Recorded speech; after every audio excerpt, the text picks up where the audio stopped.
Araku parliament అభ్యర్థి కొత్తపల్లి గీత గారు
మండు ఎండలు కూడా సైతం చేయకుండా తెలుగుదేశం జనసేన బీజేపీ కార్యకర్తలు మా ఉమ్మడి పార్లమెంట్ అభ్యర్థి గారు శ్రీమతి మన కొత్తపల్లి గీత గారికి బ్రహ్మాండమైన ఆహ్వానం పలికారు.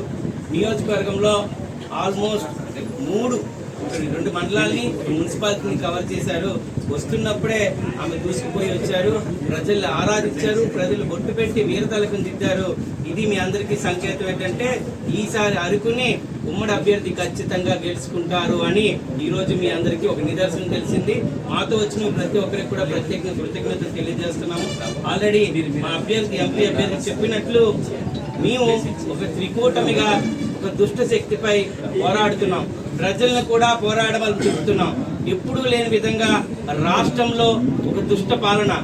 ఇప్పుడే ఆలోచించండి, మన 35,000 మంది ఇప్పుడు వాలంటీర్ వ్యవస్థ కాకపోయినా సచివాలయం వ్యవస్థ మనకి 35,000 మంది ఉన్నారు. అయితే ఆ 35,000 మందితో కానీ ఇప్పుడు కూడా పెన్షన్ ఈజీగా డిస్ట్రిబ్యూషన్ చేయొచ్చు. 1వ తారీఖు వచ్చింది కానీ ఇంతవరకు పెన్షన్ అందలేదు.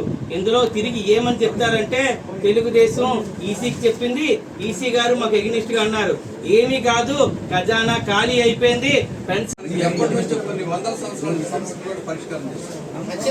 ఆయన లీడర్షిప్ ని భారతదేశం మొత్తం కాశ్మీర్ నుంచి కన్యాకుమారి వరకు ఇవాళ యాక్సెప్ట్ చేసే పరిస్థితి, ప్రజలందరూ కూడా యాక్సెప్ట్ చేసే పరిస్థితి.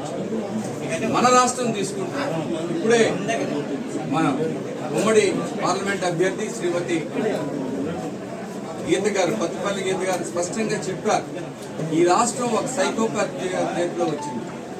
బ్యాంక్రప్సీ, ఆర్థికంగా దివాలా తీసింది రాష్ట్రం. కాబట్టి ప్రజలు కూడా ఖచ్చితంగా అక్కడ చంద్రబాబు నాయుడు గారు, పవన్ కళ్యాణ్ గారు ప్రజలకు ఇవ్వాల్సిన పెన్షన్ ఎంతవరకు ఇవ్వకుండా తెలుగుదేశం పైన, బీజేపీ పైన, జనసేన పైన బురద చల్లడానికి జగన్మోహన్ రెడ్డి సిద్ధం అయ్యాడు. ఈ యొక్క విషయంతో ఆయన ఓటమిని అంగీకరించాల్సిందని మీ అందరికీ తెలియజేస్తున్నాము. గీతా గారికి విజయానికి తెలుగుదేశం జనసేన ఖచ్చితంగా ముందుండి నడిపిస్తుంది, విజయ తీరానికి తీసుకెళ్తుంది. మేము ఎప్పుడు చెప్తున్నాము, త్రిశూలంతో ఎప్పుడు కూడా మనం చూసిన ఇతిహాసాల్లో రాక్షసుని వరకు జరిగేది. ఇప్పుడు త్రిశూలం అయిన బీజేపీ, జనసేన, తెలుగుదేశం ఇప్పుడు మన ఆంధ్రప్రదేశ్ రాక్షస పాలన అందిస్తున్న ఈ జల రాక్షసుని ఖచ్చితంగా అంతం చేయడం ఖాయం. ఇప్పుడున్న మా ముగ్గురిది ఒకటే పంతం, ఏంటంటే జనసేన బీజేపీ పంతం, వైసీపీ అంతం. ప్రజలను అభివృద్ధిలో, ప్రగతిలో తిరిగి తీసుకెళ్లే బాధ్యత ఉమ్మడికి మేమందరూ కూడా తీసుకోవడం జరిగింది. రాష్ట్రాన్ని 20 సంవత్సరాలు వెనక్కి నెట్టడం బట్టి ఇప్పుడు తిరిగి భారతదేశాన్ని ప్రపంచంలో ఒక గొప్ప స్థానాన్ని నిలిపిన మనందరి ప్రధాని మోదీ గారి అధ్యక్షతన